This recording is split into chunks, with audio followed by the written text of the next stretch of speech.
guys, welcome to my channel. My name is ReadingBear and I hope you are ready for some more stories. And today, we'll take a look at some new IDontWorkHereLady content. If you enjoyed my content, please don't forget to subscribe to my channel and post some bear emojis in the comment. And now, let's dive right into the stories. The first story is titled, I Know It's Your Number, but quite some time ago, my girlfriend and I, now my wife of more than 15 years, moved in together and had to set up all the things, cable, internet phone, etc. We got our home phone number, our 2 cell phones, and we were off to the races. Almost immediately, we start getting calls for an establishment that does custom framing and various other art-related things. Let's call them Expo For Art. Of course, we had caller ID, and we had friends that would call us, but inevitably, if we didn't recognize the number, it was someone wanting to find out if their order was complete or their frame was done, of what their hours were, or any of 1,000 other questions. I'm sure anyone else who had this happen will recognize this exchange. Sorry, that's no longer their number. This is a residence. Yes, I'm sure. No, I'm not giving you my address. No, I don't know their new number. Yes, I have a phone book, but so do you. Eventually, after 1,000 of these, and changing the message on our answering machine to say this is not, I repeat not, Expo For Art. If you are trying to reach Expo For Art, please hang up, look up their number, and try that, because we aren't them. Eventually, I got my gazillionth call, and I asked the person on the other end of the line where they keep getting this number. Well, it's printed on my receipt. I guess I'll just call this other number. Any chance you can give me that one? Thanks. I call it. Hello, Expo For Art. You guys are still giving out my home phone number on your receipts. Yeah, so, well, fucking stop it. It's been at least a year since you haven't had that number. At least cross it out or something. That's a pain in the ass. I'm not making my employees do that. So we're the manager. I'm the owner. So let me see if I have this right. You, what was your name again? Let's call him Fred. You, Fred, have decided that it's too inconvenient to cross my home phone number off of your receipts. So you're just going to keep giving it out? Yes. What are you going to do? Sue me? Maybe. Whatever. I've got crap to do. Bye. I called a lawyer. Didn't really have a leg to stand on. I went to the store and asked for Fred. Fred's not here. He's hardly ever here, really. You want me to call him? No, I'm fine. I know this is going to sound odd, but is there any chance I can see one of your receipts? She picks up a receipt book and shows it to me. Sure enough, it's got my phone number at the top, above another one. I say I thought so. I couldn't get you at the other number. Some guy yelled at me, and I didn't have my old receipt, so I had to come down here. We've been having it happen a lot. Ever since Fred decided we didn't need 2 phone lines, but he had just bought like 20 boxes of these receipt books and business cards, and he's too cheap to buy more until they run out. I'd hate to be that guy. Yeah, that's gotta suck. So I went home and hatched my evil plan. Next phone number I didn't recognize. Hello, Expo For Art. Hi, this is Mary Smith. I dropped off a thing last week to be framed. Is it ready? Let me check. Yes. We finished it this morning. I hope you don't mind, but we decided to upgrade the matting because of the weight of the piece. It's the same color and won't be charging you for it, since it was my decision. Oh, thank you. I'll be down to pick it up later today. What time do you close? I looked down at the business card with my number and the hours clearly marked 11-4. Take your time, we'll be here until 7. Thank you so much. Can you tell me how much that was? $19.99, ma'am, plus tax, so $21.39. Wow, that's cheap. Are you sure? Of course. If anyone has a problem, tell them you talked to Fred. Okay, see you around 6. See you then. Thank you for calling Expo For Art. For weeks I kept giving out completely random information. How much is a 36x48 matted frame? Let's say $24.99. Wow, that's cheap. How much to have it done custom, how they want it?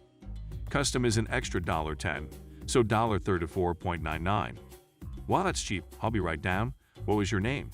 Fred. See you in 10, Fred. How much to have the entire front page of the New York Times from 9/11 mounted and framed?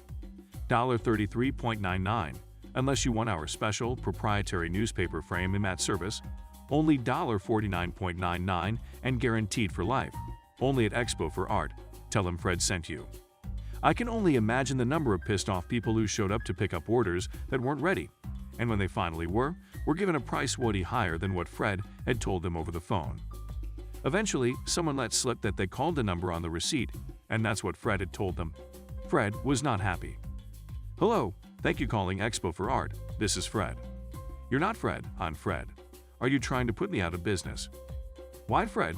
Whatever do you mean? Someone has been giving prices to my customers and telling them their orders are in when they're not due for weeks.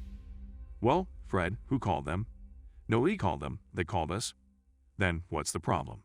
If someone called you and got pricing information, that would seem to be your problem. They didn't call me, they called you. Well, how would that happen? Your number is on my receipts and business cards. My. It seems to be there's a very simple solution here. Take my number off of your receipts and business cards. Do you have any idea how much promotional materials cost? Is it more than it costs to do these jobs for the prices you're quoting? Is it more than it costs to lose customers, or less than that? This is extortion. Call it what you want, Fred. The choices and consequences are entirely up to you. A week later, hello, Expo for Art, this is Fred. I've ordered new receipt books and cards. Can you please stop this bullcrap? Sure, by Fred. Etta, holy smoke. By far my most liked post ever. Thanks for the awards, everyone. I didn't even know platinum was a thing. Thanks, guys. The next story is titled, Literally Just Happened at Panera. I wear bright blue scrubs for my job. I had a doctor's appointment, so I'm taking a later lunch and decided to get curbside pickup. Unfortunately, the poor store is visibly swamped. After waiting about 15 plus minutes, I decided to walk in to pick up my order. No biggie, I have eyes. I see what's going on. After I collected my meal and walked out, a lady rolls down her window and starts waving and yelling her last name, I assume, over and over. I ignore her and get in my car with my bag, take out my delicious bait, buckle my seatbelt, etc. When suddenly she opened my car door. She started screaming about me taking her food or not delivering to her or something. I was in shock and fear. She grabbed my bread. I was so scared I started yelling for help. Thankfully, some people on the patio and the girl I was actually delivering food heard me screaming and came. Side note, delivery girl dropped this woman's bag of food to run and intervene. The police were called, and while they were on their way, I finally understood what was going on. Look at me. I'm in scrubs. I work at a hospital, not Panera, you idiot. The manager of the Panera gave me some gift cards and more bread, and crazy lady was arrested. Bonus. She parked in a handicapped spot, and I think her car will be towed. The next story is titled, It's a Beautiful Day for a Train Ride. Right, so this took place way back in 2007 when I was in my early 20s, working full-time at an auto parts store. I drove a white 1982 Nissan Pulsar. It was ancient but no complaints. Relevant, I promise. It's 7 a.m., I'm driving to work one morning and pull up at a crosswalk to allow a dog walker to pass me. Without warning, my passenger door opens and a gentleman hops in next to me, nods, says a friendly hello and buckles his seatbelt. He was a sweet-faced, white-haired senior wearing a sweater and brown pants. Definitely in his 80s. I stared in shock and stumbled my words, totally bewildered by what was happening. He saw my expression and said, "Oh, I'm sorry. The train station, please." That's when I saw the taxi rank near the crosswalk. Taxis here are white, but definitely not hatchbacks, like my car was. He had a big cheery smile and, still puzzled, I realized that the local train station was 2 streets away from where I worked. I was heading past there anyway, and he didn't seem like an axe murderer, so why not? I relaxed a little, shrugged, and said, sure thing. We drove off together, and he peered out the window, smiling. He said, "You taxis are much quicker these days. It's a beautiful day for a train ride, don't you think?" He looked at me, still with this big smile, and said, "I'm Jerry. Lovely to meet you. I'm meeting my friend for breakfast today. I'm so excited. I haven't been on the train in years. All my friends have passed on, and I don't really need to go out of town. Well, not until I made a new friend recently. It's funny how life goes, isn't it? An old codger like me with a breakfast date. Can you imagine?" "Oh, well, it sounds lovely, Jerry. Where are you off to?" He cheerily described the town he was visiting, an hour away by train, and described the store he wanted to visit while he was there. We chatted the whole way, and I was so taken by how upbeat and cheerful he was. We pulled into the offloading zone outside the train station, and he pulled out his wallet. I jumped in, saying, "Oh, no charge, mate. I don't have my meter working yet." Telling a lie was better than deflating his happy spirit with an embarrassing situation. He was chuffed. It was a chilly morning. I walked him to the ticket office, where there was a heated waiting room he could sit in until his train arrived. He thanked me, smiled, and said, "It's a beautiful day for a train ride. You take care now." Take care, Jerry. It's been 11 years and I often find myself smiling when I remember him. The next story is titled I Do, but thanks for the shirt. My boss lady told me this one. She went to an outlet mall for Black Friday shopping and told me this one today. TW equals that woman BL. Boss lady? TW. Excuse me, do you have more of these? BL ignores her, continuing to look through the rack. TW literally throws this sweater across the rack and into my boss lady's face. TW. I ducking asked you a question and you can answer me right now. BL, thanks. Deciding to just buy this sweater only to irritate this lady and leave the store. After checking out, TW is screaming over the crowd, "Stop. What the hell are you think you're going with my sweater?" Runs after BL and grabs her bag screaming like a madwoman and slapping at BL, calling her all sorts of things, and insisting she gets fired. My boss just kept saying, "WTF, I don't work here. Get away," etc. Security shows up to pull the lady away and she scratched at their face. TW gets restrained, falls to the floor and tries to fake a seizure saying, "You're making me have a seizure. Call 911. Police show up and the madwoman is loaded into the back of the car and she spits on the window. My boss made her statement and wore the sweater to work today. It's her new favorite. The next story is titled Not Even Mistaken for a Human. So, this happened about 4 years ago. I worked in data support, as fun as it sounds, for a company that was situated in the business district of my city. In that job, it was extremely important to leave the building on your lunch. Not doing so meant others assumed you were having a working lunch. On lunch, I would go into the shopping areas of the city and just look around, grab something to eat, and ensure I was back in work at exactly the time I needed to be and no earlier. This day, I decided to go into Primark, which is a clothing store in the UK. I was casually browsing the shirts and completely in a world of my own. I must have been looking around the same area for a few minutes when I felt a presence to the right of me. Now, this is an unusual, busy store, middle of lunchtime, and a fairly tight space between the closed rails. I get fed up of looking at the shirts and turn to walk away, only to hear, "Oh, ducking Christ." I turned to see the man that was stood close to me with a look of sheer terror in his eyes, staring at me for a moment in disbelief. This confused me a lot. I was about to ask if everything was okay, and this guy's terror turns to a relieved laugh. Covering his face and turning quite red at the scene he just made in a busy store, he said, "I thought you were a mannequin." The next story is titled, No, Really School is Completely Closed. I am on the janitorial team that was sanitizing our public school buildings during the cancellations last week. Monday, I arrived for my first day and I was tackling an auditorium. It was no secret that schools were closed. It was on the news, there were signs on the doors. I think the city even sent a text alert about it to anyone signed up for municipal notifications. And the school absolutely sent emails. But as I'm beginning to clean, with my cart and my janitorial uniform, a woman comes in with 2 kids, 5 and 7-ish. I say, "Hi, I'm sorry, the school is closed for the rest of them." And she cuts me off and says, Yeah, I know, but this is the daycare service, right?" "No." "What?" "No, I'm just a member of the cleaning crew." "Well, where's the daycare?" "There." "What?" "I don't think there is one. We're sanitizing every room today. You could go to the office and ask, but I didn't see anyone in there. It's really just us." "Oh, great, so we're in charge. I'll be back at 2:15, right?" "I'm not in charge of anything. You'll need to go to the office or probably go home actually.